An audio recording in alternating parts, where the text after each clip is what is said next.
On présente ici deux saphirs Cachemire, présentés sous le lot numéro 6 et 7 de notre vente du 23 mai, à l'hôtel des ventes Giraudot de Tours.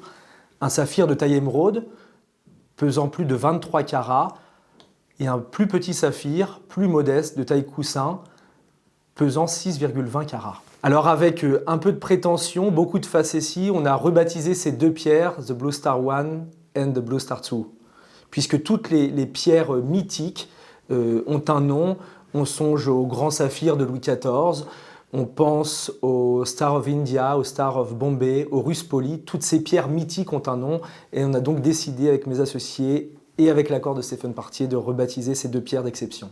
Dans les saphirs, vous allez avoir, si on résume à peu près, trois grandes origines. La première, où on retrouve pas mal de pierres sur le marché, sont des pierres de Ceylan. La deuxième, qui est plus rare, vont être des saphirs qui proviennent des mines de Birmanie.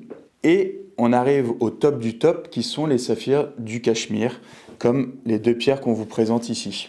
Là, ici, vous avez un saphir de forme coussin, ça veut dire qu'il est un peu plus arrondi sur les côtés. Et ici, vous avez ce qu'on appelle soit un saphir rectangulaire à pan coupé, soit de taille émeraude. Taille émeraude parce qu'en fait, on part du principe que les émeraudes, comme elles étaient fragiles, on les taillait régulièrement sous cette forme-là. C'est une belle découverte qu'on a fait avec Stéphane Partier lors d'un inventaire que j'ai pu réaliser à Paris dans un bel écrin de bijoux. J'ai tout de suite été happé par le côté envoûtant de ce bleu très profond.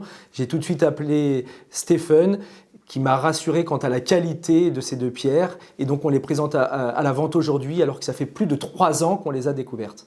On a conseillé de faire déjà un premier certificat à Paris pour confirmer la provenance Cachemire et pour avoir une ampleur un peu plus internationale sur le marché, de passer ces deux pierres-là au laboratoire suisse qui est le SSEF et qui fait aujourd'hui un peu autorité sur le marché au niveau des pierres de couleur. Le rapport du SSEF en anglais est très didactique puisqu'il nous dit une pierre de cette qualité, de cette taille, peut être considérée comme rare et exceptionnelle. C'est bien le laboratoire de Genève qui nous le rappelle.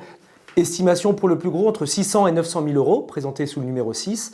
Le plus petit, de taille coussin, estimation plus modeste entre 100 et 150 000 euros. Donc The Blue Star 1, The Blue Star 2, le 23 mai à Giraudot.